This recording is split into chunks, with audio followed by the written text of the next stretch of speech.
Hello అండి, welcome back to our channel. ఇవాళ వచ్చేసి మిర్చి బజ్జీ చేస్తున్నా. నేను కొత్తగా చూసింది ఏంటంటే లావు మిర్చి ఉంటాయి కదా, అందులోంచి గింజలు అయితే తీసేసి ఆమ్చూర్ పౌడర్ అని దొరుకుతుందంట. డ్రై ఆమ్చూర్ అనేసి ఉంది దాని మీద, ప్యాకెట్ మీద. చూపిద్దాం అనుకున్న వీడియోలో కానీ మర్చిపోయినా నేను. సో ఇలా పెట్టేసి అయితే మిర్చి బజ్జీ అయితే ట్రై చేస్తున్నా. సో నైట్ది అన్నం ఉంటే అన్నంని పడేయడం ఇష్టం లేక, అలాగే వేడి చేస్తే అయితే ఎవరు తినలేరు కదా, అందుకని టమాటా రైస్ అయితే చేస్తున్నా.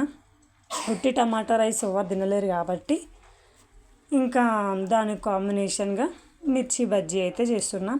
నేనైతే ఇలా ఆమ్చూర్ పౌడర్ పెట్టేసి చేయడం అయితే ఇదే ఫస్ట్ టైము.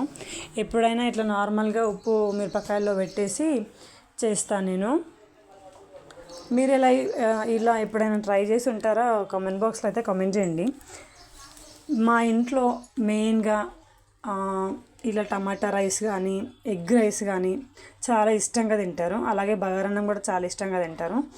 నాకు వరకు ఓన్లీ నా మట్టుకు వరకు అన్నం మిగిలింది అనుకోండి, కొంచెమైనా సరే మంచిగా చింతపండు పులిహోర ఉంటుంది కదా, కొంచెం చింతపండు అయితే అలా పిసికేసి మంచిగా అయితే చింతపండు పులిహోర అయితే చేసుకుంటాం. టేస్ట్ ఎమ్మి ఎమ్మి అనిపిస్తుంది. కొంచెం కడుపు నిండా తిన్న ఫీలింగ్ కూడా ఉంటుంది నాకు. ఎందుకు అలా అలవాటు అయిపోయింది చింతపండు పులిహోర.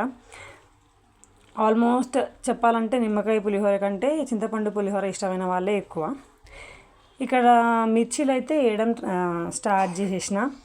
ఎంత మంచి స్మెల్ వస్తుందో, స్మెల్ చూస్తుంటేనే గుమగుమలాడిపోతుంది. ఇలా చేసిన తర్వాత అయితే చిన్న చిన్న ఆనియన్ కట్ చేసేసి దాంట్లో పెట్టుకొని తిన్నాము. చాలా ఎమ్మి అంటే ఎమ్మి ఉండే.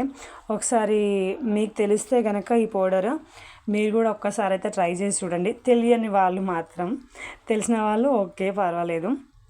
ఎందుకంటే నేను ఫస్ట్ టైం ట్రై చేసిన.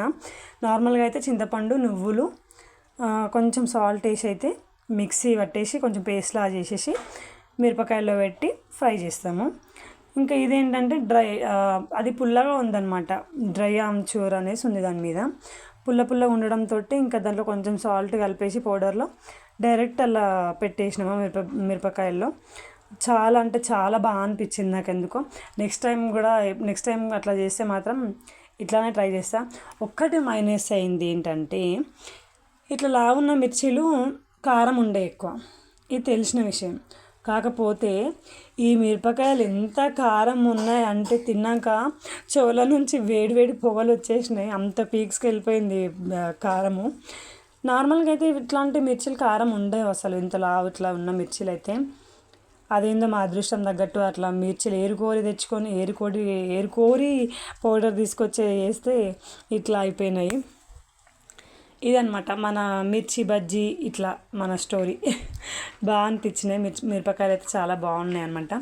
మా కన్నయ్య వచ్చేసి ఇక్కడ చిప్స్ అనడు, చిప్స్ అంటాడు అనమాట, చిప్స్ని.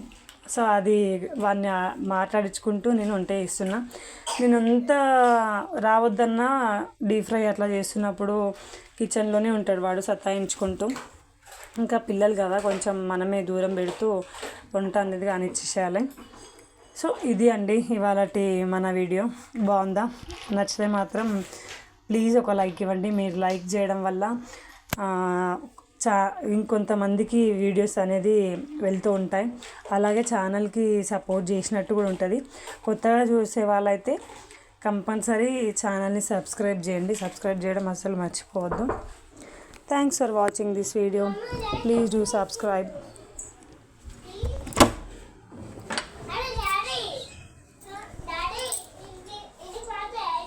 Thanks for watching this video.